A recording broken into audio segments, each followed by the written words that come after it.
Hi friends, ഇന്ന് ഞാനിവിടെ ചെയ്യാൻ പോണത് ബ്രേക്ക്ഫാസ്റ്റിനും ഡിന്നറിനൊക്കെ കഴിക്കാൻ പറ്റുന്ന നല്ലൊരു ഓംലെറ്റാണ്. അപ്പോൾ ഈ ഒരു ഓംലെറ്റിൽ നമ്മൾ വെജിറ്റബിൾസും കുറച്ച് ഓട്സൊക്കെ ചേർത്തിട്ടാണ് ഈ ഒരു ഓംലെറ്റ് ഉണ്ടാക്കുന്നത്. അതുകൊണ്ട് തന്നെ നല്ല ഹെൽത്തി ആയിട്ടുള്ളൊരു വിഭവം കൂടിയാണിത്. അപ്പോൾ നമുക്ക് അതെങ്ങനെ ഉണ്ടാക്കുന്നതെന്ന് നോക്കാം. ഞാനൊരു ബൗളിലേക്ക് 2 മുട്ട പൊട്ടിച്ചൊഴിച്ച് കൊടുക്കുന്നുണ്ട്. അപ്പോൾ മുട്ടയുടെ അളവൊക്കെ നിങ്ങൾക്ക് തീരുമാനിക്കാം കേട്ടോ. ഞാനിപ്പോൾ ഇവിടെ 2 മുട്ട വെച്ചിട്ടാണ് ചെയ്യണത്. ഇനി ഇതിലേക്ക് നമുക്ക് പാകത്തിന് ഉപ്പും കൂടെ ചേർക്കാം. അപ്പോൾ ഉപ്പ് ചേർക്കുമ്പോൾ നമ്മൾ വെജിറ്റബിൾസുക്കും അതുപോലെ തന്നെ ഓട്സിലേക്കൊക്കെ ഉള്ള ഉപ്പ് ഈ ഒരു സമയത്ത് തന്നെ ചേർത്ത് കൊടുക്കണം. എന്നിട്ടത് നന്നായിട്ടൊന്ന് മിക്സ് ചെയ്ത് കൊടുക്കുക. ഇനി നമുക്കിതിലേക്ക് കുറച്ച് വെജിറ്റബിൾസ് ചേർത്ത് കൊടുക്കാം. അപ്പോൾ ഞാൻ എൻ്റെ കയ്യിലുള്ള കുറച്ച് ക്യാരറ്റും അതുപോലെ തന്നെ ക്യാബേജ്, ഒണിയന്, തക്കാളി, സ്പ്രിംഗ് ഒണിയൻ അതൊക്കെ ചേർത്ത് കൊടുക്കുന്നുണ്ട്. അപ്പോൾ നമ്മുടെ കയ്യിലുള്ള ഏത് വെജിറ്റബിൾസ് വേണമെങ്കിലും ഇതിലേക്ക് ചേർത്ത് കൊടുക്കാം. ഇനി സ്പ്രിംഗ് ഒണിയന് പകരമായിട്ട് നമുക്ക് മല്ലിയില വേണമെങ്കിലും ചേർത്ത് കൊടുക്കാം കേട്ടോ. അതൊക്കെ നമ്മുടെ ഇഷ്ടത്തിനനുസരിച്ച് ചേർക്കാം.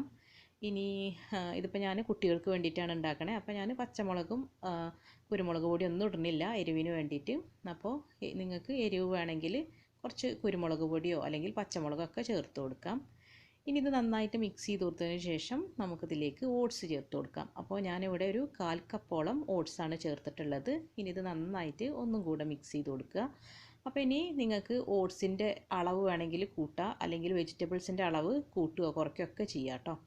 ഇനി ഇതിലേക്ക് നമ്മൾ കുറച്ച് മഞ്ഞൾപ്പൊടിയും കൂടെ ചേർക്കുക. അത് ഓപ്ഷണലാണ്, വേണമെങ്കിൽ മാത്രം ചേർത്താൽ മതി. ഒരു 1/4 ടീസ്പൂൺ മഞ്ഞൾപ്പൊടിയും കൂടെ ചേർത്തിട്ട് ഒന്നും കൂടെ മിക്സ് ചെയ്തെടുക്കുക. അപ്പോൾ നമ്മുടെ ഈ ഒരു മിക്സ് ഇവിടെ റെഡി ആയിട്ടുണ്ട്.